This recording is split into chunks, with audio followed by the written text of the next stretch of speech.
Greetings, brothers and sisters. From wherever you're joining us, it's always a pleasure to connect with you for every Thursdays. Indeed, I was just trying to recall or take back my thinking, a Sankofa thing. I can actually realize that we have been having this session for the last 2 years. We are almost hitting 2 years since we started the new classes. And that tells you we are not even a half the way. But that also tells you how intensive our conversations have been. And I do want to appreciate all members who have been part of this journey. Some came, join us in between. Some started with us from the start. And I think it has been an interesting conversation every Thursday. It's made us be more of philosophers. Today I was trying to chair a meeting, standing in, and I realized I've improved a lot in chairing. So thank you, comrades, and it's always a pleasure to have you with us. Now, we are going on with our conversation that we started last week as part of the conversation between individualism and egalitarianism, but the key connection between how do they lead to socialism or capitalism. Because in our last class, actually, there were questions that people needed to get answers on, and that was in regards to the last part of the last paragraph, which is above. And the last sentence was saying for individualism may lead to capitalism or it may lead to socialism. Now, today we'll proceed this conversation, and I think Kwame Nkrumah, who is the author of this book, goes now extra mile to explain to us how that is possible. I think questions were raised, and Brother Carrington, you also asked the same thing. But if you have been able to get in touch with this text as I had shared it, there's some light being shed in regards to the question you are raising. And probably today we will be able to see what's actually coming out in regards to that. And therefore, once again, comrades, permit me to recognize your presence, Sister Tapua, Brother Sam, Brother Anunnaki, Brother Carrington, and myself. Thank you very much for your attendance, and yes, welcome. Let's continue the conversation. Hope you're all fine. I'll take the part to read this slowly, and I'll ask Brother Carrington to start sharing comments if he can be able to connect to what was missing in the last part to this one. Sister Tapua? Hello, Sister Tapua. Sister Tapua, you are muted. Do you want to say something?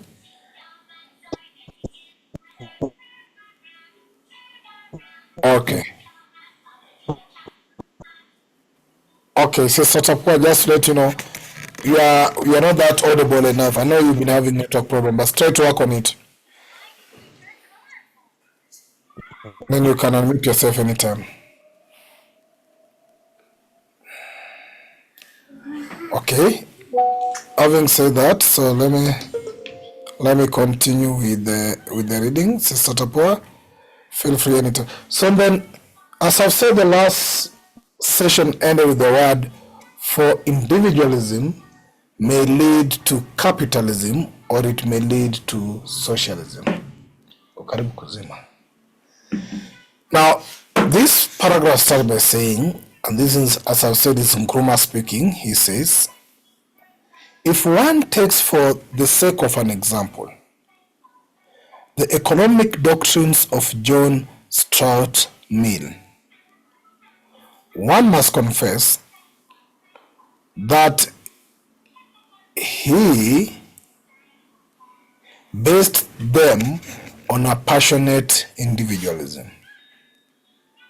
Indeed, so passionate was his defense of individualism that he required governments to exercise the minimum of regulations on citizens.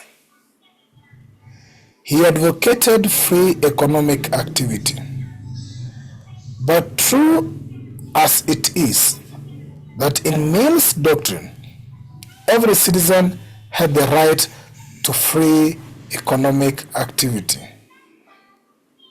In the context of an already technical society, this meant little.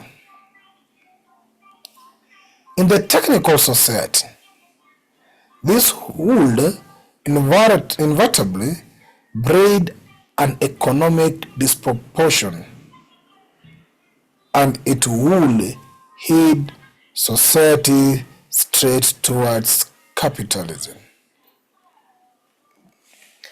If, however, one considers individualism not as giving to men an equal right to dominate and exploit one another, but as imposing upon us all the duty to support one another and make the happiness of others a condition for the happiness of oneself, then individualism, so conceived and practiced, heads society towards socialism.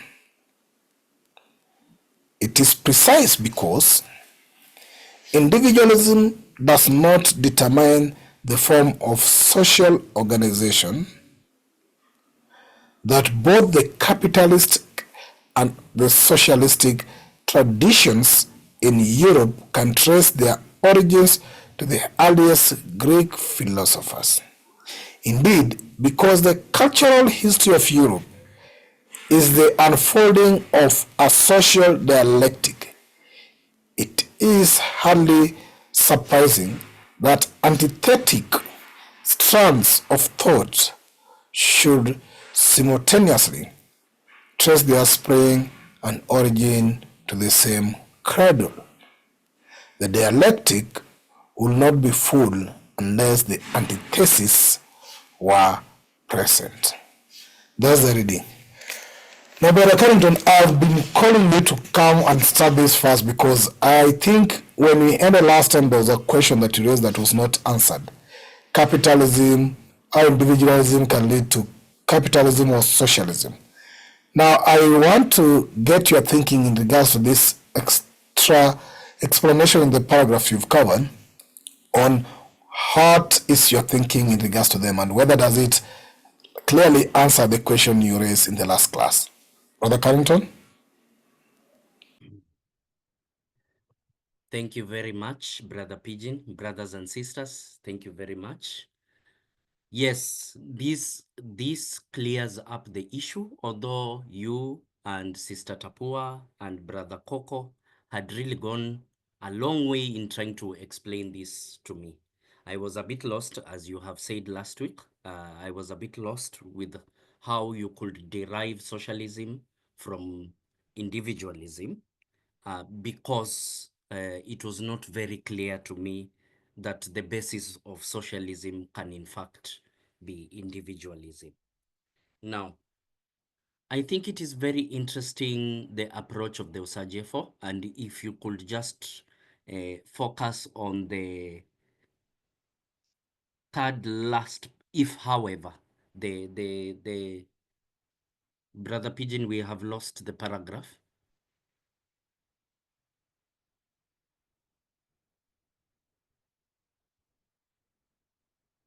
I'm trying to reshare it. I think there's Yeah. something I did on full screen. No worries, no worries. Yes. Uh, I think this is the PDF. You can go back to the PDF and remove full screen and delete. I think it will be okay. So, Okay. yeah. If, however, one considers individualism, then the story follows, right? I think this is very interesting, i.e., it points to us what one can call the mistake of capitalism. Equivalently, the mistake of some forms of communism, state communism. And this is the conceptualization, how the economic system understands the individuals. Southern Africans and even East Africans are famous for this idea of Ubuntu in various forms. You know of this. I don't need to repeat it for too long. Umuntu. In Kiswahili, we call it Utu. Kiswahili tends to simplify Bantu because East Africans, yeah, like simple things. But Utu, the idea is that the individual can only be defined in relation to other people. And therefore, your happiness can only be defined in relation to other people. And when you make an attempt, i.e., individualist capitalism, of defining the individual just as the self, or Margaret Thatcher's famous, "There is no such thing as society." Yes, her famous quote, "There is no such thing as society." Once you start to think of yourself as an individual, then all the attendant diseases of this uncalibrated individualism come with the prosperity that it will deliver. And it is true, capitalist individualism delivers prosperity. This is true, but it delivers prosperity at a cost of inequality, at a cost of narcissism, at a cost of corruption, at a cost of depression. So the prosperity that is offered by capitalism is an incomplete prosperity. It is just wealth, material wealth. While Africans, my mother's people, for example, had 6 dimensions of wealth, and health and social health were some of the dimensions of prosperity. So once this redefinition occurs, then it becomes understandable how somebody can move from a passionate defense of individualism, i.e., respecting the rights and duties and functions of the individual, how you can move from that to some form of socialism. Because after all, you define the individual as the baba of somebody, the mama of somebody, the cousin, the nyana of somebody. Once you define this person in relation to their family, in relation to their clan, in relation to their society, it becomes clear where their satisfaction and happiness will come from. It will come from the satisfaction and happiness of everyone else around them. And this necessarily leads to a socially sophisticated society, which has some form of political and economic and social democracy, i.e., a socialist society. So I understand this now very, very well.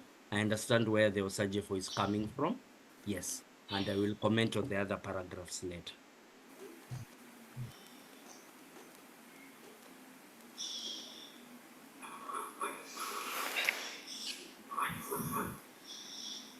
Yeah, Brother Carrington, I think thank you for that.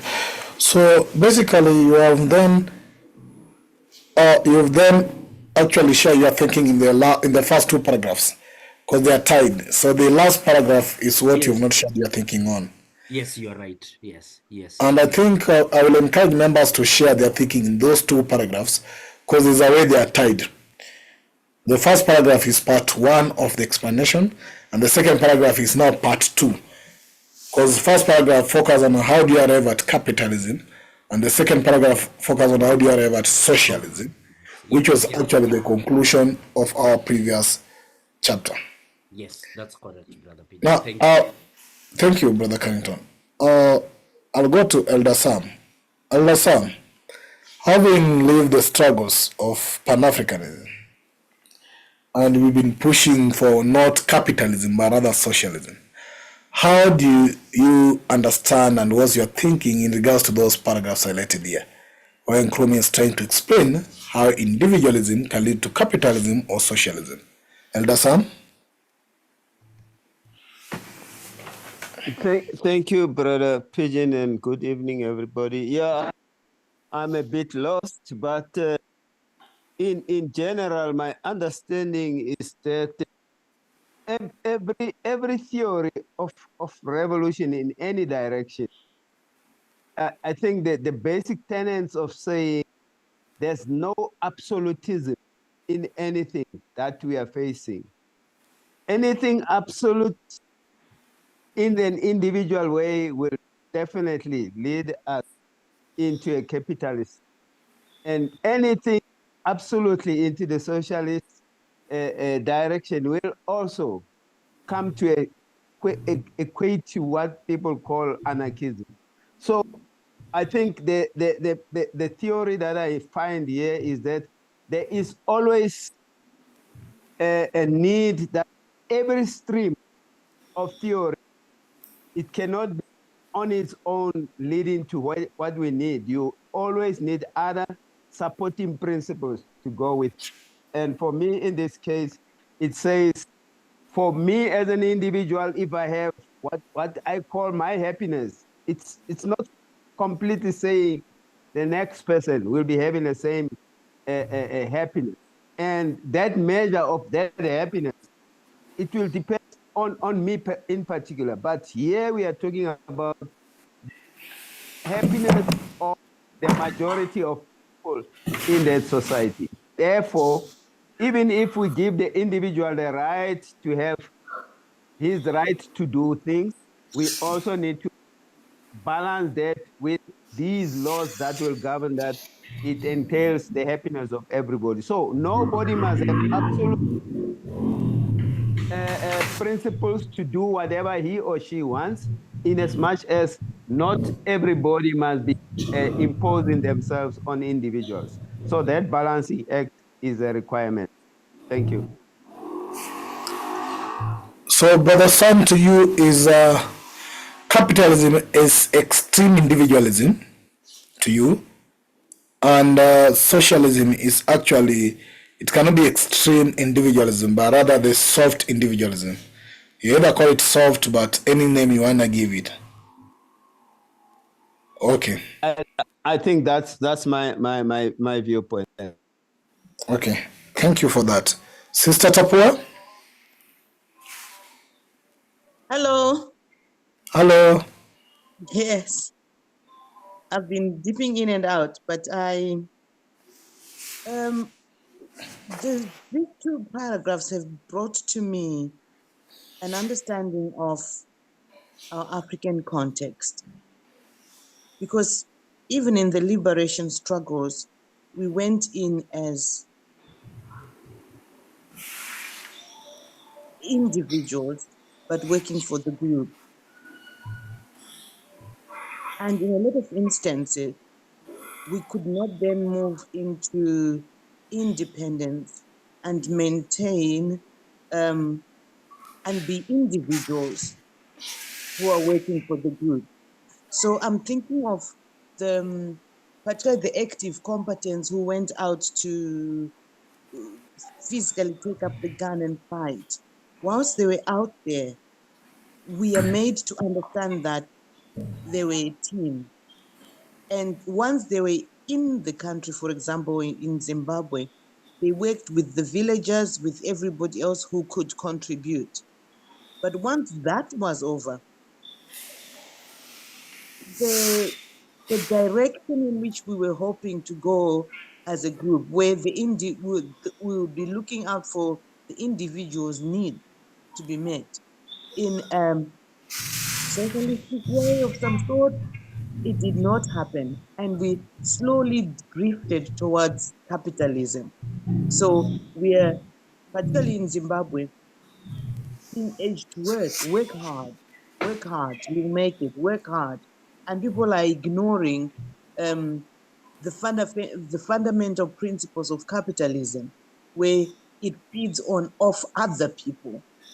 And we're grappling with being told that, oh, we should be happy because the land belongs to Black people. And when you think about the Black people, that's the group. We're made to feel that we now own the land.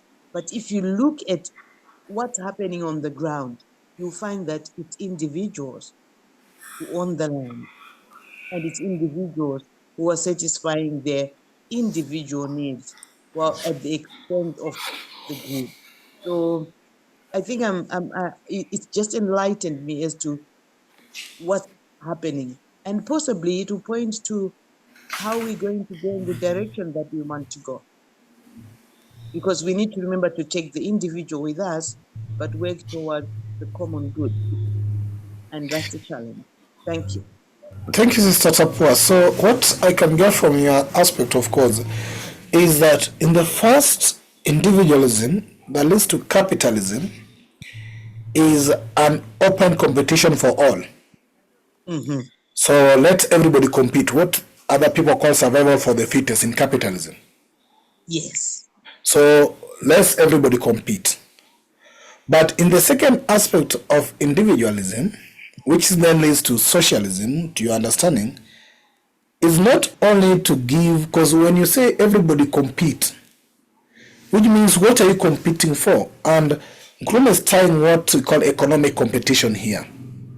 Mm-hmm. And in economic competition, basically, there's dominating and exploiting. So if you're the strongest, you dominate and exploit. Mm-hmm.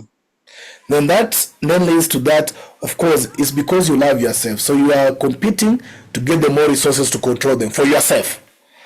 But that level of you trying to love yourself and competing for resources so that you can control it for yourself then leads you to more of being a capitalist. Yes, you're loving yourself, but it's more of a capitalism.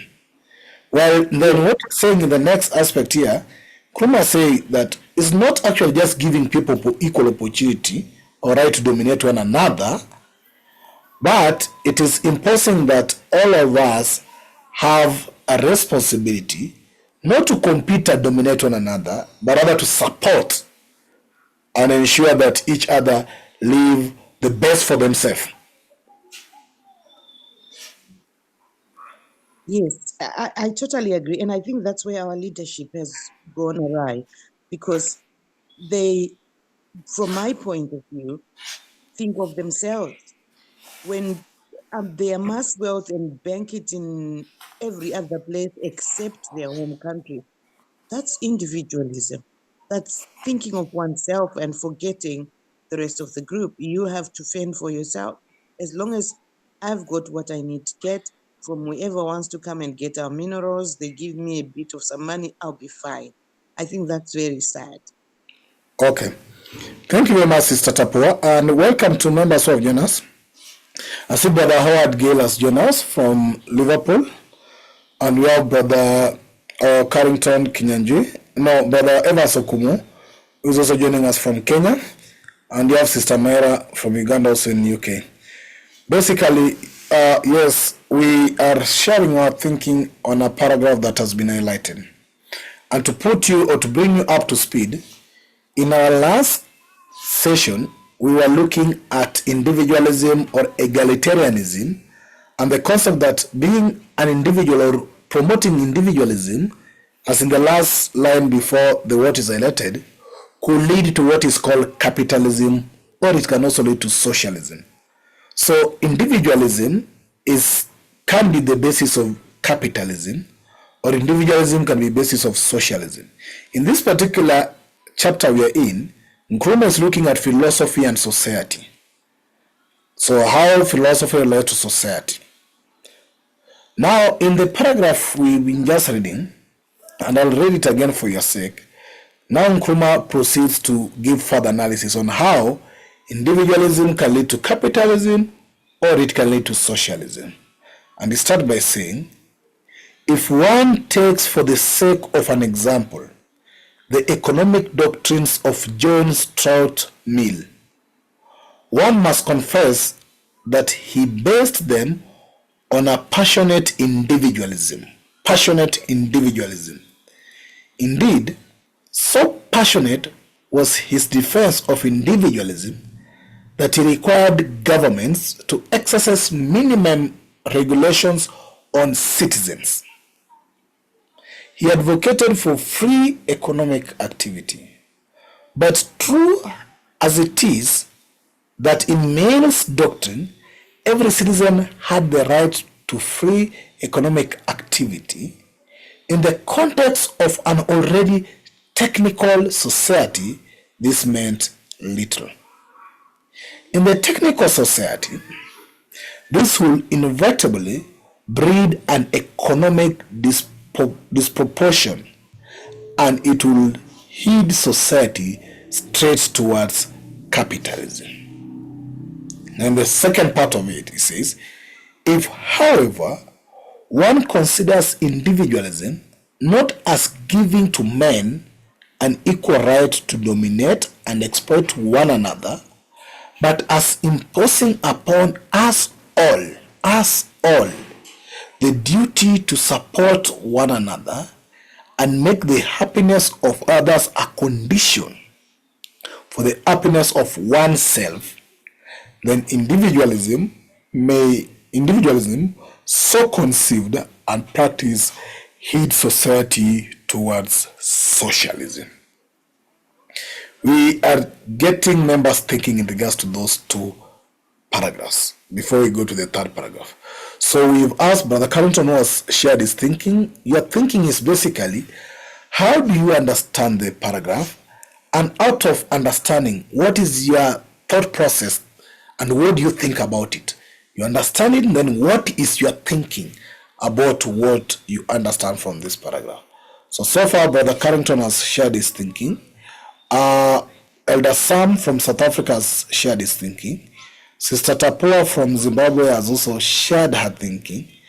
And this time I ask General Anunnaki from South Africa to share his thinking. Then we'll go to Sister Myra in that order. Once again, feel most welcome. Although Sir Windhoek also from Namibia will also join. He'll also be able to share his thinking after Sister Myra. General Anunnaki. Yes, my Lord, give thanks, blessed Son of the Lake. Give thanks, my black family at large. Yeah, okay, my Lord. In the first two paragraphs, almost. The first two paragraphs, you said. Yes, the first two paragraphs. Okay, so first, from what I understand from this text, is that this man, John Mill, basically was more like the boss in South Africa.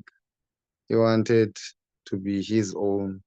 He didn't want to be ruled or any constitution to tell him otherwise during or for his activities. So that's what I take from here, because on that point that it says that he required governments to exercise the minimum of regulation of citizens, you see. So that tells me he didn't want government to be snooping around too much on his exploits. And then also in this part of this would inevitably breed an economic disproportion and it would head society straight towards capitalism. Yes, exactly. Because if you are the god of yourself and you have your own things, yet you are staying in a community with other humans, obviously you're going to exploit them because they don't have the same perception as you. So if your perception of working together is getting someone to do your laundry for you and then you just pay them 2 shillings and then you take that as a good gesture, that may not be the case with someone who's actually doing the laundry for you and getting this 2 shillings. So on my thinking basically is that it's typical of the so-called white men to behave or to gravitate towards this mindset, because like I did say in our previous class that these people, they grow up from an environment that is ice, rocks, no natural resources. So they had to compete to eat. So can look at it in other ways, but I'll stop from there for now. Thank you.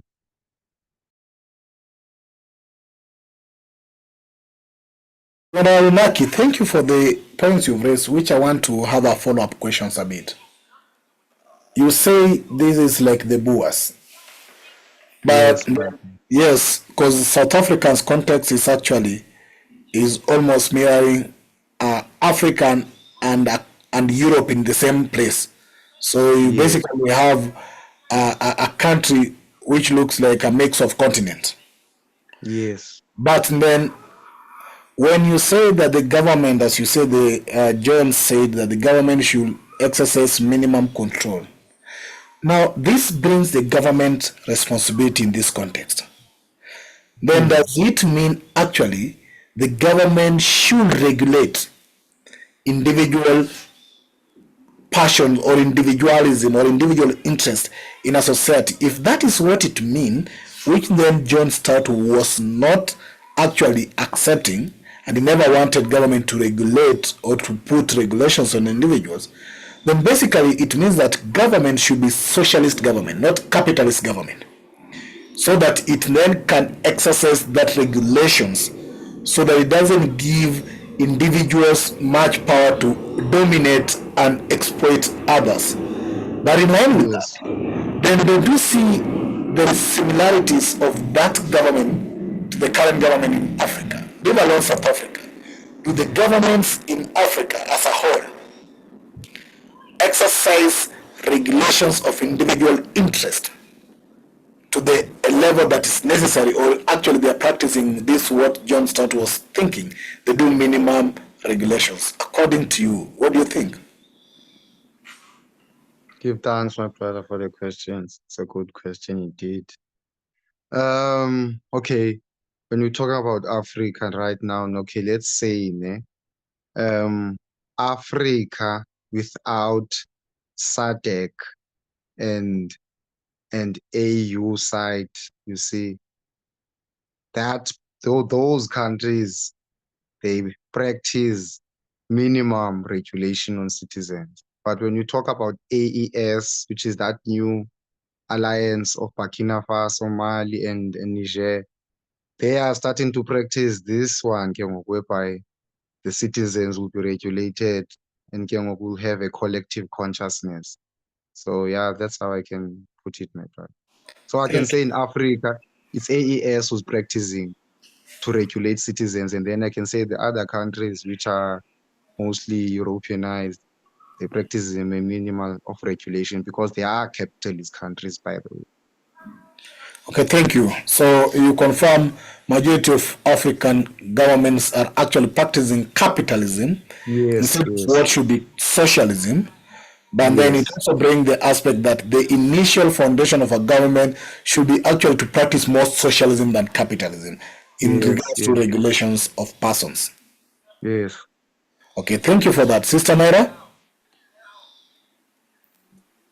I've come late, so apologies for that, but I'll try. So are we looking at the first two paragraphs? Sorry, Brother Pigeon.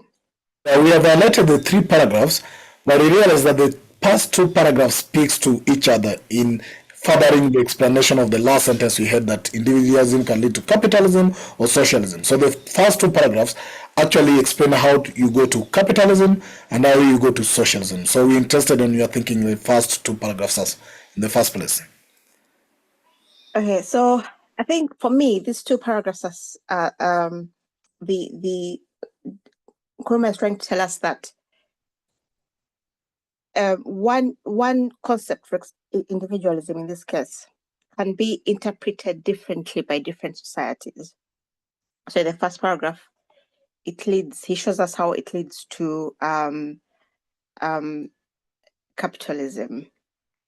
And then in the second, he says, but if it's defined as the duty to ensure happiness for others as myself, then that will lead towards socialism.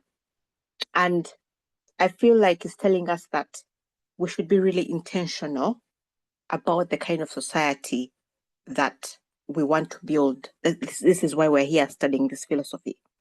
And I tie it back to the previous paragraphs where he said we shouldn't be too fixated. And for example, he showed us that the European philosophers, they thought that they had got the perfect society. So that was it. You couldn't add anything to it. It was perfect, And he's telling us, no, we can't just look at the Europeans and think, let us copy their economic system because it is perfect. And then we transpose it onto the African situation. I think he's saying, let's define our systems in our Africa, the way we understand our African life to meet our African needs and to meet our African conditions, and then adapt it, adapt it to us instead of just as we are right now, we a lot of everything, education, capitalism, the economic systems, copy and paste. But I think it's telling us to be, first of all, intentional about the societies that we want to grow and see in Africa, and then also to be able to adapt to our Africanness, our Africanicity, and get Afrocentric solutions. The one thing though about that another thing about that first paragraph, which says John Stuart Mill, he stated that he seems to say that the economy is very individualistic, and therefore he promoted free economic activity, each man for himself. There's a book that I really recommend for all Pan-Africanists to read. It's a big book, but it's worth it. It's by Elder Amos Wilson. It's called Blueprint for Black Power. And in it, he says, actually, economic systems are social systems.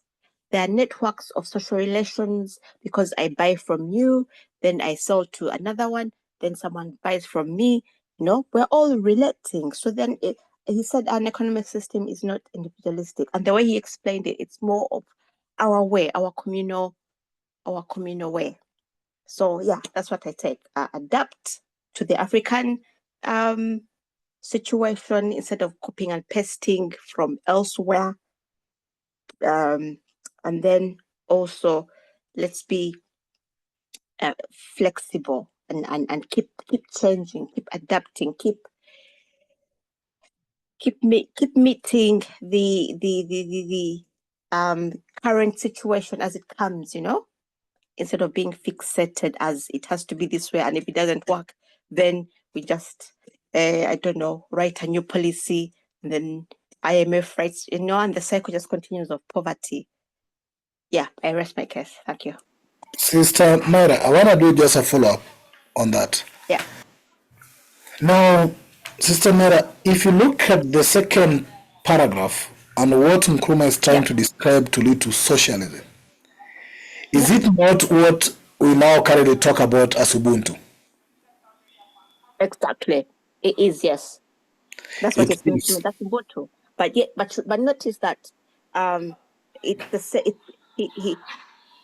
he's contradicting that definition of individualism from the first paragraph of John Stewart. So he's saying individualism to the European can be different from the individualism to the African, and that should be okay. That's how it should be, because we're different peoples. We have different philosophies.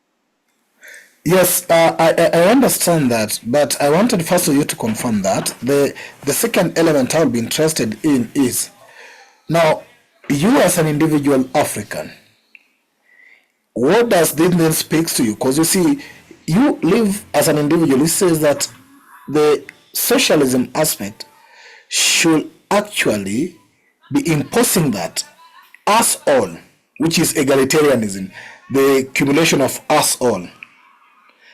The duty is to support one another and make the happiness of others a condition for the happiness of us.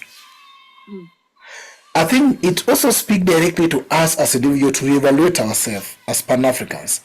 Not on other levels, but how do we have to conduct and carry ourselves in a society, or in how we interact with our people in a society, that it is our duty, irrespective of us pursuing our economic prosperity and excellence as individuals.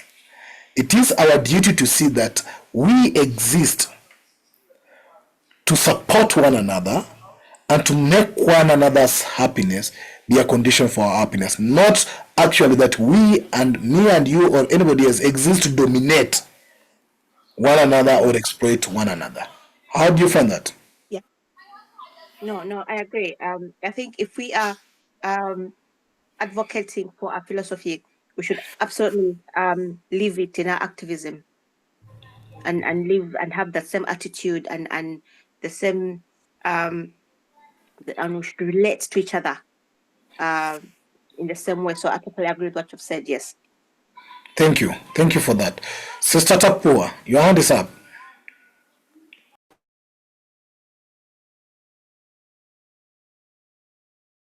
Sister Tapua, your hand is up. Or it's going down. Is it a legacy hand? Yes, Sister Tapua? Yes. What I'd like to add on to what my sister is saying is, it looks like both capitalism and socialism have the individual in it, but it's the culture that makes a difference. It's the result of the activities of focusing on the individual. So with capitalism, the focus on the individual is to exploit. With socialism, the focus on the individual is to make society one, make individuals concerned for one another. If we're looking at the African context, I'm personally struggling with the language here.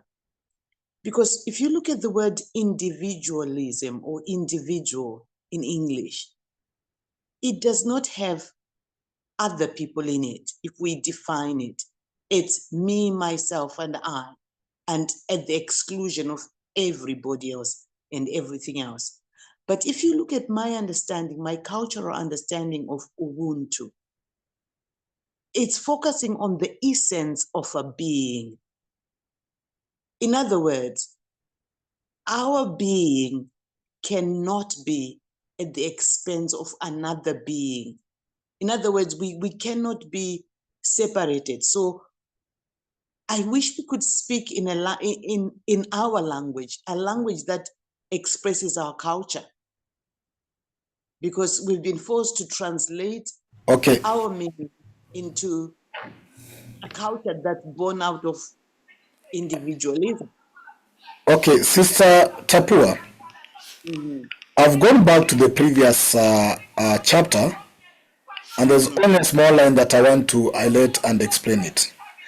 There's a word we've been talking about called egalitarianism Yes. for a period of time. Egalitarianism is the type of individualism that leads to socialism we are talking about. And if you read the paragraph I've highlighted, just briefly, it says that to the extent that individualism accepts as axiomatic the initial equal value of the individual, is the basic fundamental of an individualism that then can lead to socialism. An individualism that accepts the initial equal value of an individual. And we have previously talked about what we call the intrinsic worth of an individual, which then we covered when we were looking at egalitarianism. And we said egalitarianism do not purport to not consider differences or inequalities in a society, but it says that those differences are only existing in functional level, but not at an intrinsic worth of you as an individual. Yes. If you take that route of an understanding the differences of us as persons, that the difference in gender, like you being a woman and I'm a man, the difference in age, that you being young and I'm old, or you being disabled and I'm whatever able, that difference is only at functional level, but it doesn't take away the worthiness of you being a human being of equal worth as myself. Now, if you understand my individual value as equal, then you take the direction of egalitarianism. That direction of your understanding of an individual can lead you to have what you call a social society, socialism. Because if you believe in that fundamental equality, then you then have to practice the principle now being labeled down here that your work is to support one another and make the happiness of others as a condition to your happiness. But if you take individualism as then the differences in functional level, for example, that you having differences physically is a fundamental on how I want to judge you, is the basis of me judging you, then that will lead you to what you call an individualism that leads to what you call capitalism. Because now I'll have limits of your ability. I'll be saying you are a woman, so you're limited to this. I'll be saying you're poor, so you're limited to this. So how I value and treat you is based on my differences in a society, which are actually just functional differences. And then that will make me either exploit you because you are a farmer and I'm the farm manager and the owner of the farm. So I'll have to exploit you as a farmer, as Brother Ras was saying. I'll pay you very little money without valuing that as much as you work for me, I need to protect and take care of you as a human being of some worthness. But I'll then be treating you based on the work you're doing in a society and judge you and mistreat in that level. If I do that, then I'll not be seeing an equal worthiness that leads us to be equal in an egalitarian system, but I'll be practicing what you call capitalism of individualism. So I hear what you say, yes, that we need to find an equal wording that brings a total differences, but then we can currently equate it to what is egalitarianism and what is individualism. And the view of egalitarianism or individualism or capitalism or socialism is how you view an individual, how you view one another. That is very important to speak to our psychology, that these people are capitalists because on how they see you as a person. They don't see you as equal person. They see the differences in terms of what you do in a society as a basis to value and judge you. But socialism will have to see you as a person in terms of your intrinsic worth as a human being. I think that is also very important to be understood. Yes, thank you. Thank you. Yeah, we're just building up on this conversation. So I know Jaranunaki want to come in, and then maybe after you come in, I'll go to Sawindo. Jaranunaki? No, let him go first. Okay. Sawindo, are you with us? Sawindo from Namibia?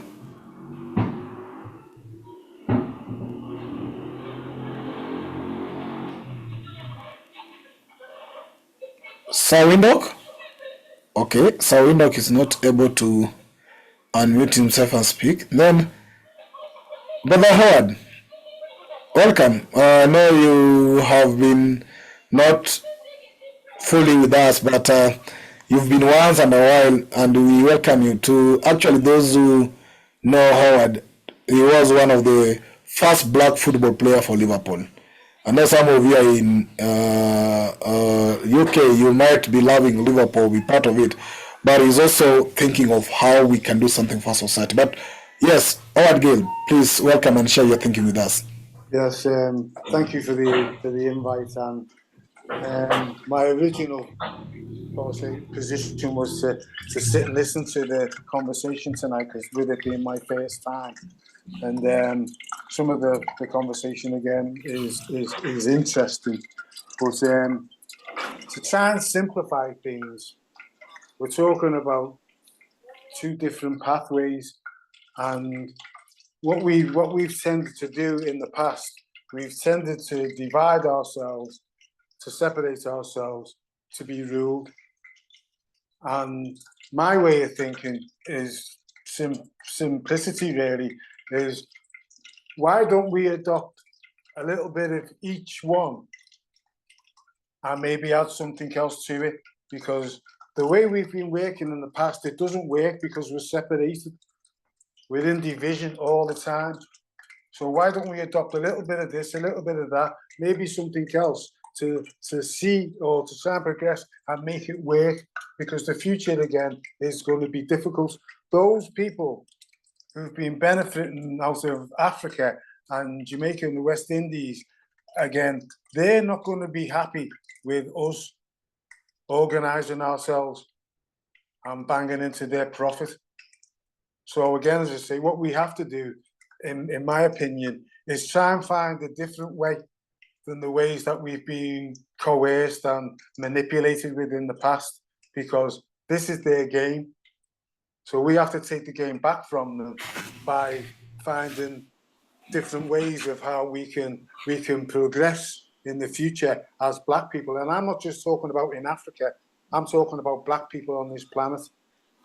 And maybe that's a good place to start again. As I say, the whole problem that we have really as a culture is economics.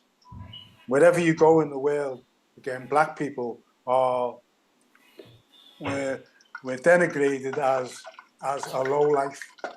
Okay. And it's something which is different again from other causes. So again, I'll break off there. Okay. That's my view, and I think that we have to adopt a totally new approach. Okay. I want to just pick it up a bit. You may not respond to it, but it's part of us building the thinking. Now, economics, as you've explained, is very fundamental. But then, our pursuit for economics will have two ways. Their purpose for pursuit of economics is what capitalists do. They pursue economics for the purpose of domination and exploitation. That do not mean that socialism, as it is here, do not pursue the same economics. Yeah. They pursue economics for the purpose of helping and supporting one another, and for the purpose to ensure that each other live in a happy life. If you take it in Pan-African scope, as black people, our pursuit for economics should not be to dominate and exploit our fellow black people, Yeah. but our pursuit for economics should be in a socialist thinking that should be to help one another as black people and uplift one another so that no black person should be enjoying the best as it can while other black persons suffer in the abject poverty. So that their happiness of our brothers, the black brothers, should be a requirement for our happiness as persons as well. So that direction of thinking of pursuit of economics will have to weigh. To them, as the Western countries and the Western world, they pursue economics for the purpose to dominate us and exploit us. And us, our purpose for pursuit of the same economics should not be to dominate ourselves and exploit ourselves, but rather should be to support one another. That is the line of thinking here. Yeah. Are you okay with that? Yeah, well, it's partnership. It's to say that's what economics is. We have black people all over this planet. Yeah, we grow produce in Africa that ends up in places like Asda and Tesco's and shops like that. They don't reach the communities where we are around the world. So there's, again, from an economic position, is that when we're looking at produce, we should be looking at agents that can connect the communities in Africa and in Europe and around the rest of the world. Okay. Okay. Thank you, Brother Howard. Yeah, thank you, Brother Howard. I think it's very urgent call also to the Pan-African community that some of us doesn't mean we don't have wealth or economic prowess as the black people. Some of us have it. But then it is a need to connect and bring this consciousness to our brothers who have the economic prowess that they should use their economic power to help other brothers and sisters who are not in a better position so that we can all live a better life than using that economics to continue exploiting their brothers and sisters. I think it's a level of consciousness that has to be attained or has to be shared with our brothers and sisters who are in a better position to help. Elder Sam? So Brother Pigeon, Brother Pigeon, thank you. Brother Howard, wait, Brother Sam. No. Brother Howard, do you have anything more to add? So you were addressing me then. In most of it, again, as I say, I agree with you. But as I say, when we're talking about economics, we can't just talk about Africa. We have to talk about where black people are worldwide. Yes. And to bring them into it. Because Yes. we're going to need them. We have to work again. When we're talking about partnerships and collaborations and that, we're talking about everybody of colour. Everybody. Okay. Yeah, thank you. I think we need to pursue further, Brother Howard, on frameworks how we can start this, because whatever you're saying in terms of bringing that into action is very essential in the practical level of doing what we read here. So we will have to still see how you can develop a proposal in regards to this, so that we can even have on our Saturday meetings how we look at this, because it's very essential. We read here for the purpose of implementing what we can do to help one another. So I'm grateful for that. Well, this is my first visit to this gathering, and again, forgive me if I'm a bit outspoken or whatever. But I try and tell it how it is. Now, don't worry, Brother Howard. I know you've been part of our Consciousness, but in another platform. So just feel most welcome. We do this every Thursday. We continue the reading, and topics come out of our reading. So permit me then to listen to what Brother Elder Sam Musha was having from South Africa. But thank you for your contribution. Just be around. In case there's anything you want to share with us, feel free to also notify us. Yes. Okay. Welcome, Sister Ida. Brother Sam, and then I'll go to, let me check on my list who came after Brother Howard. I'll go to Sir Windhoek. I'll go back to Sir Windhoek if he's able to share his thinking before I move ahead. Brother Sam, Elder? Brother Pigeon, I had already withdrawn my hand, because I think in your last, especially the last part, you were summarizing this philosophy very well for us. And I agree with all the previous speakers, Sister Tapua, and I'm not sure who's the other sister who spoke earlier. You know, and that is why they go there and say this individualism cannot determine the form of social organization. So there should be a guiding control of this individualism. So as a system, and that's why they also go and say they can trace it historically, culturally, and historically.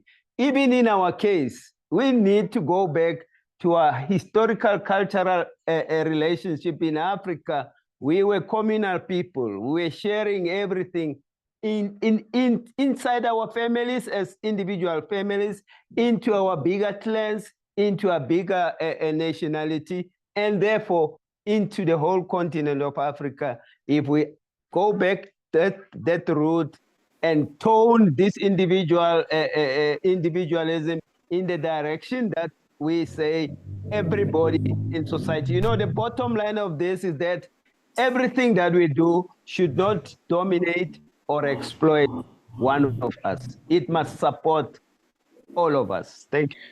Okay, thank you, Elder Sam. So thank you for that input as well. Welcome members who are joining us.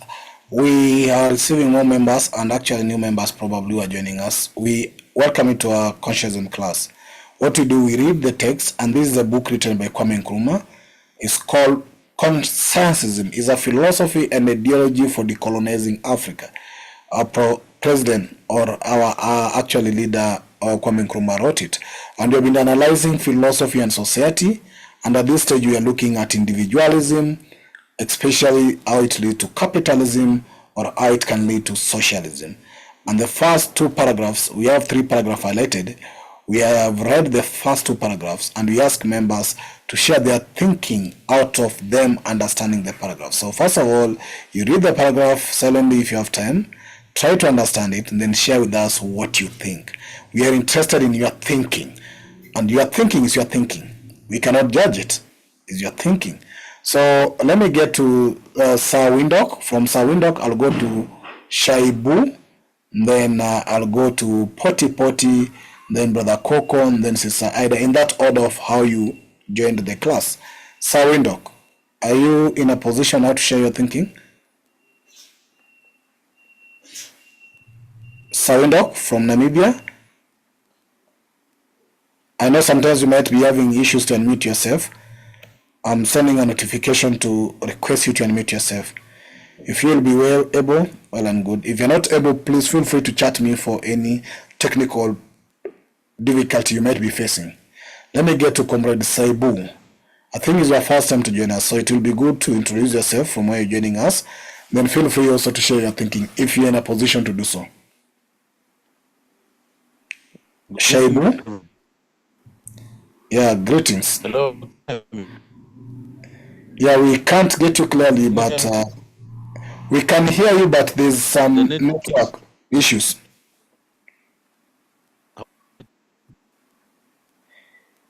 Your line is cutting. Your line is cutting a bit. audible. How about here? How is it now? Now you're better. Try. Just proceed. Okay. No, me, I'm communicating with the platform from Zambia. Oh, I am welcome. Shaibu. Welcome. Yes. So thank you so much. It's my first time to participate today. Okay, feel most welcome. Are you able to share your thinking on any comments in regards to the progress? Yes, but okay, looking at the content, it also reminds me of our mentality, especially like here in Africa, being an African. What I've noticed from my little experience is that we are a people that can speak much and then act less. Though the process of action is the one which has got a higher impact, but still I feel dialogue, like the way we are tabling issues like this, is the way to go. Nevertheless, we must have a focus to know that, okay, what do we need? Then for what we need, what are the requirements, and what do we have to articulate to meet our goals? Hello? Hear you? Yes. Yes, am I audible? Yeah, you're audible. But in that line of what you are raising, for example, at the context of where we are with this reading, we Yeah, are because able I'm to talking, understand. Let me just go ahead. We are able to understand how individualism, if practiced to extreme, can lead to capitalism. And my first question that I ask is, if based on this explanation, do you think African countries as they are, various as they are, either as individual countries, are they really practicing capitalism or they're practicing socialism as per this context? And if not, then what do we need to do in order, because you realize that this mentality is not only with the state as well, even to the individuals, some of us like me and you, who might be in a position to have control of economics that is being talked about in the first line. How do we use our economic power? Are we using it in a capitalism system or mentality as explained here, or are we using it in socialism mentality? And if not, what do we need to do? okay, I get the point. Currently, we are a people that, for instance, we can speak socialism, but the component of socialism is not in us. We can speak and discuss socialism, but in the actual sense, we are not practicing it. So we are a people who are really into the ideology of individualism.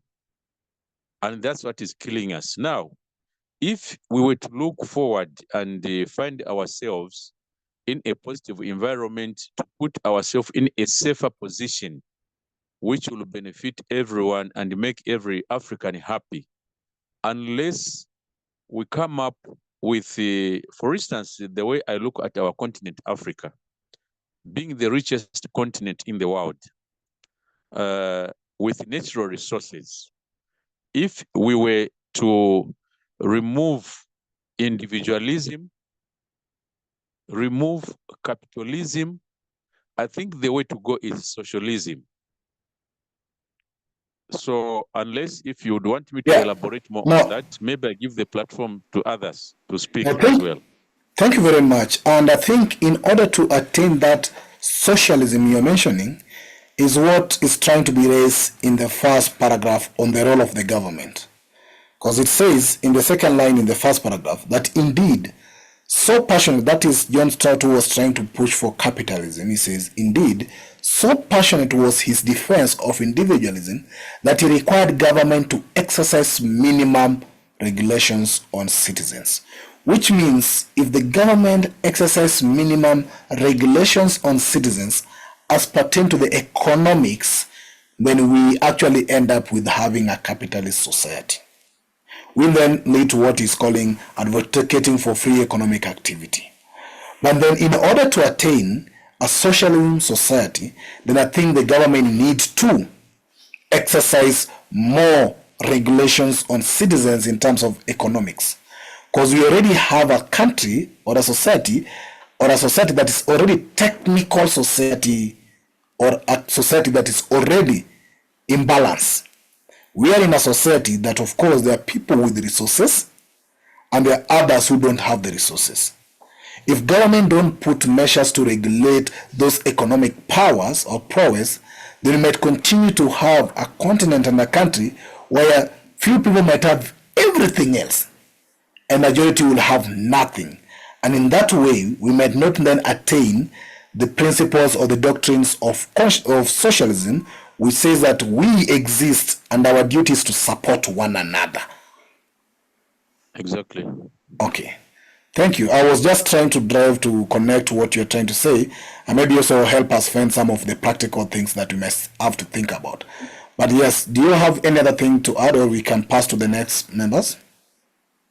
What I just think for now, maybe we should move from phase to phase. But as it is now, I believe that every African, whether in the diaspora or within Africa, they know what's needed and what's required to be done to socialize. When we socialize, we find that the poor and the rich will mingle. Then we find that every person will be happy at the end of it. Okay, thank you. Thank you very much. I know two sisters' hands are up, but I'll allow you sisters to come in for 2 minutes each so that I can go to Brother Potipoti, Brother Coco, and then Brother Elisha. So let me start with Sister Myra, whose hand was up first. Then I'll go to Sister Tapua. Yes, Sister Myra? Thank you, Brother Pigeon. I just have a question. So I'm going to combine what the brother has said about action and then your remarks about government having to do something. So we're all here studying consensusism because that is the kind of African philosophy that we want in society. But then having decided that this is what we want and we have an idea of the society that we want, then government policies have to be put in place to achieve the goals and ideals and values of the society that we want. But we all know that we have neo-colonial governments at the moment in the continent. So my question was, how do we then navigate that issue of having governments that will not install policies for the Africa that we want? Therefore, what action can we, as a Pan-Africanist, undertake to do something to bring this society that we want into fruition? Thank you. Okay, thank you, Sister Maya. Of course, it's a complex question. It's not an issue question, but then there's also no straightforward framework in this. There is elements of us either trying to propose policies to governments, if we can. There are elements of us trying also to do the same sensitization or teaching or actually educating majority of them. But there's also an effort of us building conscious leaders who can take over to implement what we want. So it's having all the tires of, because even if you change this government in place, if you don't have people who are conscious of these directions of who they are and why they exist, then we might only change them for the next version of the same thing you're removing.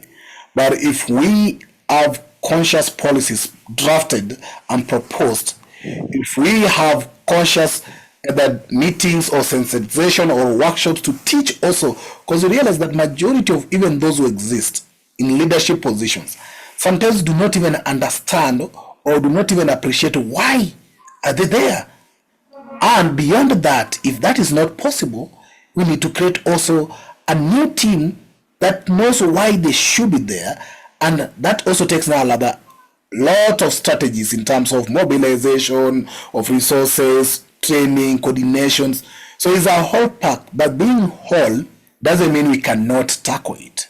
It means we should start thinking about it on what do we have to do. Thank you. Okay, thank you. Sister Tapua? Yes. Thank you very much. I wanted to respond to the, I don't know, I'm not sure whether to call it generalization that Africans talk and we don't have action. I would like us to remember that, like my sister said, we're in a neo-colonialist state.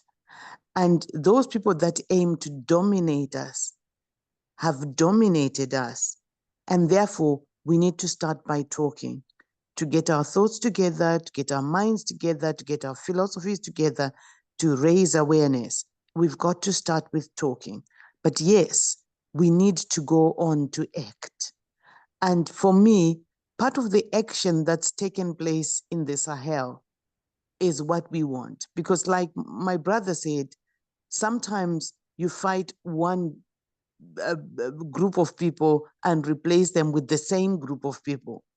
And that's where I think we need to be careful that if we're going to be talking, we're going to emphasize the fact of the direction that we want to go.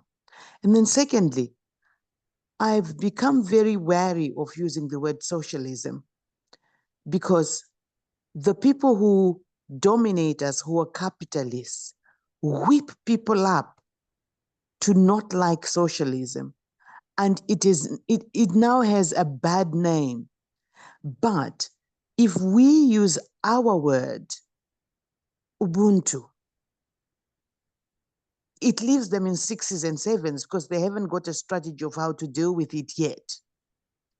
And it also helps us to get those people who are African, who relate as African, who might have been brainwashed against the idea of socialism to listen. So I would like us to start talking and start using Ubuntu for socialism so that we understand exactly where we're going and we understand the implications. So language for me is really important. Thank you. Okay, thank you. I'll actually say Ubuntu is actually the framework of implementing socialism. Because what Ubuntu is what is actually being described here. The purpose of your existence. Yes. And why you should put what, because the purpose of your existence and your relation with one another. Yes. Of course, it's simplified as I am because you are. That goes deep, that need to be defined, which means we need to move to how do you become because I am. It goes to the philosophical and ideological level of trying to put your consciousness to that. And I think in that way, we can actually... Sorry to interject. Yes. Right. Because if we use Ubuntu and focus on the purpose of one's existence, and we keep hammering at that for the capitalists purpose of their existence is acquisition and exploitation. It will expose them. But if we use socialism, it doesn't quite go to the purpose of one's existence.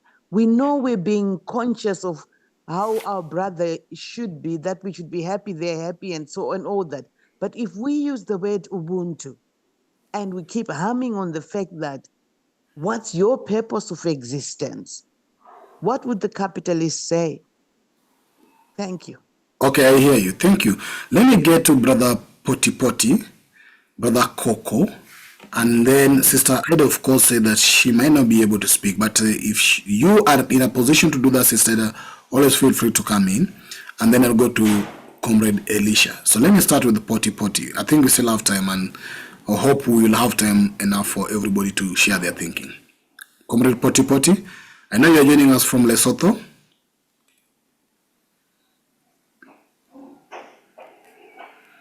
Poti?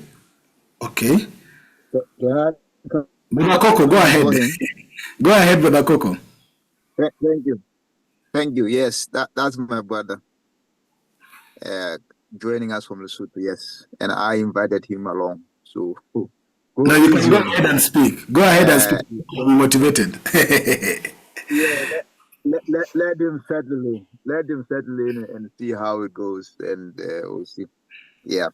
So, really interesting. Again, allow me to remind us why we are where we are on this page that we are reading today, because we started with egalitarianism versus individualism. And again, we are back again talking about individualism, then individualism having the spin-offs into capitalism and then socialism. And again, I would like to remind people that socialism was not really born in Greece. So we could argue that the Greeks, maybe they elaborated or talked more about it, but socialism or its truest form had already been existing in Africa and in the form of egalitarianism. So we keep going back to egalitarianism because under egalitarianism, we treat everyone as an equal. We share equally, we ensure everyone has access to all the resources that the land offers. Now, talking about the resources that the land offers, we talk about hierarchy which came from Europe, in which anyone could have as much as they wanted and could keep that for themselves with no one challenging them. And that's what John Stuart Mills was advocating for, to say, let anyone who wants to make as much money as they want, if they wanted to do $1 trillion, then let them go ahead and do $1 trillion. More or less what the Americans are doing now, bringing in their billionaires to fight for those who can make more money, to continue making more money. Whereas in the inner cities of some of their major, in the inner cities, in some of their major cities in America, LA included, you find poverty, rank poverty. You find an inequality in income distribution, a severe income distribution inequality. And that also happens throughout the world. What happens in their world under capitalism also happens throughout the world. And who is bearing the brunt of all of that? Is the people who have the resources. The people who have the resources, unfortunately, do not have any access to those resources. That's what hierarchy, capitalism, and greed are doing. And I like what our brother was saying, Howard Gale. Welcome, brother, today. Because economics at its simplest forms is about how do we distribute whatever little we have amongst ourselves. But what capitalism says is whoever is the strongest should have the biggest share. Not whoever is the most vulnerable should be protected. They don't care about that. It's whoever can get their hands to the most should have more of that. I've been thinking, I know my brother from Zambia alluded to some of this, that we have borrowed some of this stuff. We borrowed some stuff which we don't know what we are doing. But it's not just borrowing. Under neo-colonialism, there is what was called neo-patriarchy, or patronism, something like that, in which they breed an elitism in our society. That elitism is the one which they use to actually drive the resources out of the country. So, for instance, let's look at Museveni in Uganda. We're talking about that in another group about Museveni's family. Museveni's family have everything, but he goes there to the AU summit and talks about how the other countries are not doing what is right for the Africans. They are exporting the raw materials. And Museveni has been in power since when? 1986. So when did he just see this? Today? No, he didn't see this today. His family has been benefiting from that system, because anyone who comes in can buy directly from the Musevenis, can buy directly from whoever the generals who are connected with the Musevenis. And those generals are the ones who uphold that system of greed. It's the same with Nigeria. Nigeria has been exporting oil in its raw form. Now Dangote has a refinery, but he's still meeting resistance from the mafia oils. That's what they are called, because some people benefit from that such a system. So in this case, we have people who are doing things for themselves. And Nkrumah is saying, people have to think about others. And that's where service comes from. If you are a servant leader, you are there to serve the people. But because there is no Ubuntu. Ubuntu has been eroded. The original Ubuntu, which we, the people of Africa, were being eroded.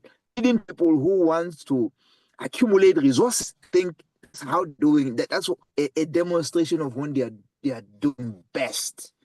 It's again dehumanization of the African, which makes the African want to feel like I belong in a cycle with the white man. And for me to belong in a cycle with the white man, I have to rub shoulders with white men. I have to accumulate resources at the expense of my other brothers. So this is or less messages that we are getting from Dr. Nkrumah tonight. And I want us to take that back to say fear leads us to want to do stuff which just has to be. We are all right as humans, as individuals. And that individualism can work well for us if we use it to serve others. For who the owner of the resources is the common man down there on the street. Every man has access or should have a right to the land, should have a right to the resources of the country. The African has to have a right to Africa. Thank you. Thank you, Brother Coco. Thank you for your input as well. It's always a pleasure to have you with us. Let me get to Comrade Elisha. Brother Elisha, I hope it's brother. Can you feel free to unmute yourself? You can introduce yourself from where you're joining us. I believe it's first time. And also maybe you can share something with us. Elisha?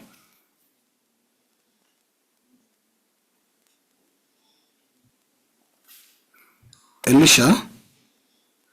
You can hear me? Okay. Okay. Elisha is having problem with connecting his audio. If you are able to connect your audio, because I see your video is on, Elisha, just let me know if you can speak. Brother Potty, I know you joining us for the first time. I know. Yeah, my brother, I'm here. I'm sorry that I didn't respond earlier. Something has interrupted me here. Yeah, I know you Since can't. I've joined, I know you can yeah? lack something to share with us, so please feel free. Yeah, no. Since I'm late, I have joined late. I'm still trying to catch up, but I'm listening. Okay, thank you for joining us, and we look forward to have you more in Thank you our so much, my session. brother. Okay. Now, Comrade Elisha, if you are not able, I'll call Brother Carrington to come back. Brother Carrington, I know you shared your thinking a bit earlier when you were 3 or 4 of us, but also based on what conversation have been going on, what do you have to say from your side as well?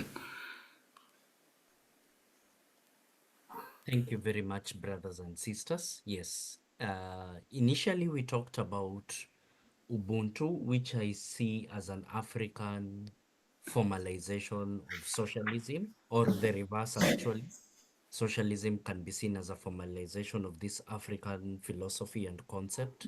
And Sister Tapua was, I don't know whether it was Sister Tapua or Sister Myra, was very clear in saying that it is better to use this word because I think it also ties it together with the social and political implications of Ubuntu.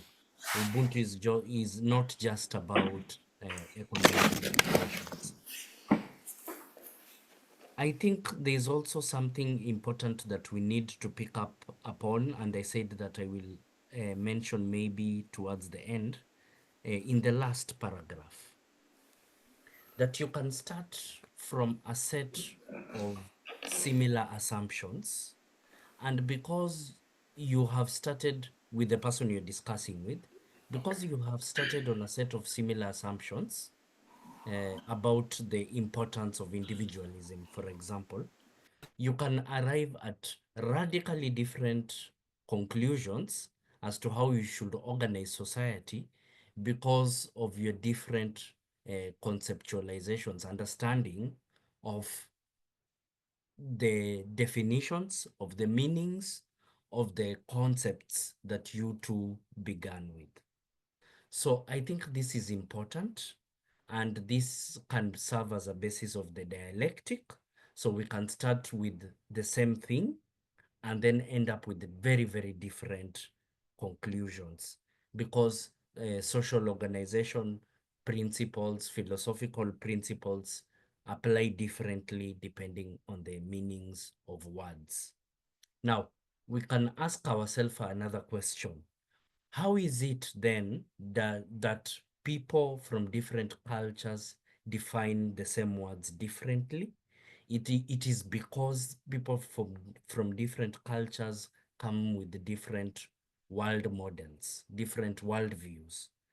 How they understand the world is very, very different compared to each other. And therefore, as a result of this, the conclusions that will draw from the specific arguments will necessarily be different. Now, a third question follows. How do we find the quote unquote correct way of, for example, organizing societies? How do we find the correct way of doing anything if we can start from the same stories and end up with different conclusion? I think here comes the importance of actually practicing things out, as has been correctly discussed by, I don't know whether it was Brother Windeck, I can't remember. Please, please correct me if I'm wrong. That ultimately, it is good to have ideas and systems of ideas, but it is more important to practice things out, allow them to fail, allow them to succeed, allow them to both succeed and fail, and then adjust the principles accordingly, as long as you're not losing sight of the big principles, big organizing principles that you have. So I guess this will play out not just in the book, but in our discussions and even in African politics and even global politics. So this idea of not being tied too much to particular realizations of a specific big idea, let it be Pan-Africanism, but to play around with multiple iterations, to accept failure, to accept success, to accept 50-50, and then adjust accordingly until the big idea is realized. This is the basis of successful societies, societies that continuously iterate, because the world is very, very complex and societies are very, very complex. And that is why, for the most part, dictatorships fail, because dictatorships end up in one small answer for everything, and there is no one small answer for everything. So I think this last paragraph is also very important because of that. Thank you. Yeah, thank you, Brother Carrington. I think you also point to an issue we had addressed initially on when we were looking at the nature of a society, whether society is finite or static, and whether we have a perfect society. And of course, as you also mentioned it very clearly, we are reminded of course, Aristotle and Plato, who tried to purport to have something like finite or perfect society. And their examples of their practical application failed. We are reminded, of course, of Napoleon and the rest. That was part of a project of what is perfect. And then in that line, then we realize that then there's no a perfect society, neither do we have actually a stagnated society or a finite society. Society is in a process of actually evolution. Society keeps moving. And therefore, I think the element of studying a society and linking to a philosophy, then we need to ask ourselves, in the present context of African society, where some of us have thought that capitalism is a best way for some period of time, on the practical implementation of capitalism, can we say it has succeeded or it has failed? And if it has failed, then it's time that we need to think of how do we do and go back to what's called socialism. Because we see, based on the contribution here, our society was a socialist society or a communal society. But then the Westerners brought what they thought was a perfect society. And that to them was a capitalist society. And that society has been put into practical use. And then what do we deduce out of that as Pan-Africans? Our answer is that there is no perfect system because it has failed. And if it has failed, then we need to advocate for socialism. And our answer for advocating for socialism can be the fundamentals of what is socialism. Because capitalism, based on the paragraph you've read, has two purposes: dominate and exploit. Well, we human beings, if we understand from the origin in chapter 1 that we all come from the same matter, then our purpose should not to dominate. Because we are all equal, irrespective of our various work positions or titles or physical appearance. Our objective is to support one another and to ensure that their happiness is a condition for our happiness. If we take that direction, then tell me when is such type of a society, because that society now is based on individuals, how we respect and interact with another, not based on just purely dominating and exploitation. Because even exploitation has a limit. Persons exploited can sometimes exploit the rest. Person dominated can sometimes overthrow the dominant position to something else. And that's what a question again that comes to our Pan-African goal. As we pursue, for example, to overthrow the capitalism and the Western from the continent or from the black community, wherever we are, what is our end goal? It's not actually to continue the exploitation and domination, but we resist and oppose it because it doesn't factor our worthiness and our valueness. It doesn't bring our Utu or Ubuntu in us, and therefore we need to do away with it for the purpose of supporting our value and our oneness and one another, not to dominate one another, because that is where we might get it wrong. And we have seen in political practical use where countries have removed presidents or countries have gone through what you call revolution. And what happens? The problems of a society do not stop. Because sometimes people don't understand that individuals are a product of a system.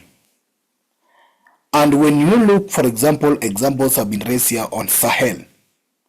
If you check the policies and the direction they are taking, is towards building the worthiness of one another, not towards dominating and exploiting one another. And I think that line of thinking is very important to see how it can be pursued, it can be put into practical use, and it can be furthered into practical activities. But then, the responsibility is not only to the government or the system. How about us as individuals in this system? The little resources we have, the knowledge we have, and resources does not only mean money, either the intellectual resources, the capacities and the positions, or even the privilege we have. How do we use it as conscious African or blacks? Our purpose should not to use those positions in order to dominate and exploit. Our purpose should be to use those positions in order to support one another and to ensure that none of us should actually suffer when you have ability to help. And that then brings the individual consciousness in us. And if we can be able to attain that direction of mind and thought at individual level, we can build a society that is actually thinking the same direction. And then from society, we can build a country, a continent, and probably even a world that think in the same direction. So it's a big task on us to further this at our own workspace, to our own brothers, at our own family, even to ourselves. Because capitalism is not only to the system, but also to us. So I think this is a big call that we have to think about it. Every one of us has to play a role here at an individual level to liberate ourselves from the mentality that capitalism has put on us, so that we can start to see what we really are, who we really are, and what is our real purpose. I'll give, of course, 2 hands because we have 7 minutes to go, and probably will be not opening the conversation, but probably helping us land towards this, because the next time we'll continue with our reading. So Brother Carrington and Brother Sam, maybe a maximum of 2 minutes. Yes, just a quick response to your insightful comments. This is an emergency, the figuring out of an economic system that works for majority of the people, if not all of them, is an emergency because Africa will double in population in 30 years, and the diaspora will also double in population in 30 to 40 years, such that in 2070, 2060, 2080, 40 to 50% of the world will be of African descent. If we do not figure out, if we inherit systems that have failed our ancestors and have failed us, we are going to fail our descendants in a major, major way. And the planet might stagnate or die because of our failure to offer something different, a different idea compared to the dominant idea at the beginning of this century, the time we are living in. So it is a serious emergency, and I'm a bit disappointed that a lot of African states are not thinking about this issue in a long term. Maybe there will be a little bit of adaptation with the time. But thank you very much, Brother Pigeon. Very insightful comments. Thank you, Brother Carrington. Elder Sam, then Sister Mara will close it. Elder Sam.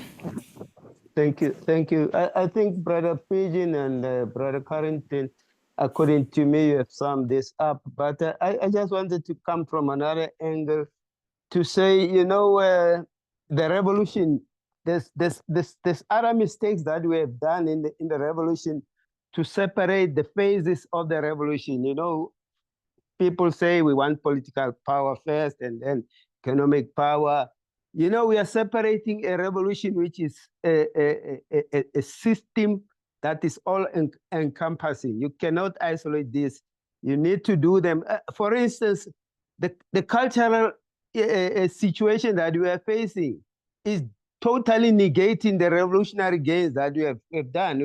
We are all in the Western mode, trying to operate into an equal society of freedom and liberation. And this, for me, is a challenge. And these theories that we are doing, they are also important to be continuous. The fact of the matter is that if we have a situation of a liberation movement in Africa that says, I'm the oldest liberation movement, 113 years, and its people are still the poorest of the poorest in the continent, in a rich country, then as people, we are not aware to see that, then the revolution is failing. And that's why these philosophical studies and teaching each other is quite important. Thank you. Thank you, Elder Sam. Yeah, Sister Mara, close it for us. Just to build on to the very important message that Brother Carrington just gave. Yes, absolutely. So just quickly, as everyone knows what's happening in the United States with the elections. So what I'm saying is that our brothers and sisters over there have recognized that they need economic power. So what they're doing is that they're moving now. They're creating a movement that supports each other's businesses. So I'm thinking back to Brother Shaibu's comments about action. Perhaps we should also start thinking about something like that, coming together and doing something. If we all put our heads together and come up with some ideas about what we can do. We can't wait for the states, the neo-colonial governments. For them, they're too comfortable. But we are the people that make the government. So what about we create our own networks somehow? Anyway, it's just a thought. Perhaps we should start thinking that way. Then the people, our brothers and sisters from the Caribbean, they also coordinate from there. Then we commune and see how we can partner, how we can help each other, see, catch up what's happening, Do you understand? Just where I'm going. So then also what Elder Sama said, absolutely. So then we have different fronts at the same time. One front on education, another front on economy, the other front on spirituality at the same time, So there are things that we can start doing now. We already have the philosophy. We're starting to understand the society that we want, but we can start small and start putting that into practice as we study. So perhaps it's a discussion can take off this platform somehow. But yes, my brothers and sisters, let us start thinking in that way. Action. Thank you. Okay, thank you very much, Sister Mera. Of course, Sister Mera has been working a lot in terms of helping us to build elements of some practical projects. But I think it's also what Elder Brother Howard was talking about. And I think it's coming out now as a clear what should be done. Because our reading should lead sometimes to what we need to do as persons or people. And I agree that we in the continent or black people across the world, some suffer a pathetic situation. Others live in what is called slum. Others are not financially capable. Others are dying because of lack of the medication. Others die in the streets due to weather conditions. Others are being shot left, right, and center. And then if we embrace the call for socialism, that we exist to support one another, then we need to think of a framework on how do we come together to support one another based on the little resources we have, the technical expertise we have, the resources either financially, the knowledge or anything else we have. We should start doing it. And I think in anybody who might be interested in that line as well, let's get in touch, chat me or text me with any ideas so that we can move forward this. And I know, yes, I see Brother Coco and his up. Brother Coco, we are on top of the hour.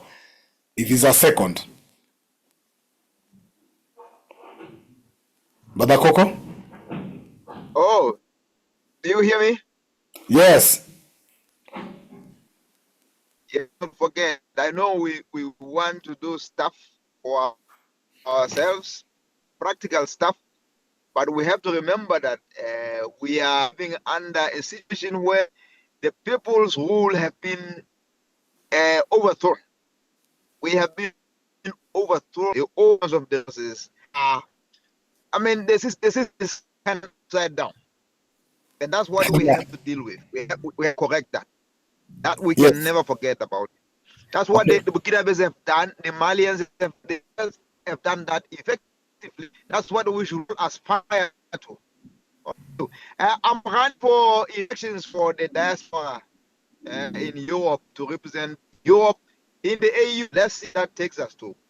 So let's work together and see how I can play my part. But all of us have to play a part. Okay. Thank you very much, comrades. We always end at exact time, so we will not actually open up more of the conversation. But I want to thank you all for this session. Indeed, I believe everybody has got their fair opportunity to share their thinking, and we really appreciate the thinking that have been shared here, because through this process, we are actually thinking of ideas that can help us as people, as persons. This is what we do. So next class might be different because we are moving with the paragraph per paragraph. But we are trying now to read the mind of Nkrumah and what he's proposing. The style of this writing is examine their thinking, then actually criticize it, then what do you offer as an alternative? So, Brother Coco, yes, let's support that in regards to what you're doing in terms of AU. And yes, let's support each other. Just to remind you as a message, we always have our Pan-African library, the book Sister Myra mentioned on Amos, actually, and Amos on the power of the black, is it a blueprint for black power? I think that's it. It's available on our library, Sister Myra. And yes, and we have so many Pan-African conscious books that have been shared in our library. Courtesy of support like of our sister Ida was also supported that library, and of also Sister Myra, who is actually coordinating the library, the Pan-African CSG library. And we have other initiatives that we are doing in regards to Swahili class. And this Saturday, in fact, just to bring the context of what you're doing on Saturday, in our last Saturday, we were talking about AU Agenda 2063. Then something came out that is very contentious in regards to the issue that happened with citizenship, because we're in the process of what we call repatriation in the continent. And Ghana gave citizenship. But in the citizenship process, also we found out that the whites were given citizenship in Ghana. And the question that was raised by Sister Ida thing is, why should they? At the expense of other Africans. So we will be trying to look in that context in regards to, one, the right of citizenship for our brothers and sisters in the diaspora, and whether African in terms of citizenship should also be open to anybody else who wanna be a citizen of the continent. So we will try to look our conversation in that direction. All these are geared towards the unification of us as a people as part of our Saturday session. On Tuesday or Wednesday, the recording of this session will be available. So I'll share the link. I'll share notification. You go to a YouTube channel. You can go through it and re-listen to it if there are thoughts that were actually you want to actually look and listen to them silently or politely. But also there's a need for a session that will come out of this based on what we say, maybe a plan for collaboration, working together to uplift one another. We're also looking forward to have that session anytime soon. Having said that, permit me to bring this meeting to an end by thanking you all for your attendance. And yes, let's meet again this Saturday or Thursday. Have a blessed evening to you all, comrades. Good evening. Blessings to you all. Bye. Yes, thank you. Thank you. Cheers. Bye-bye.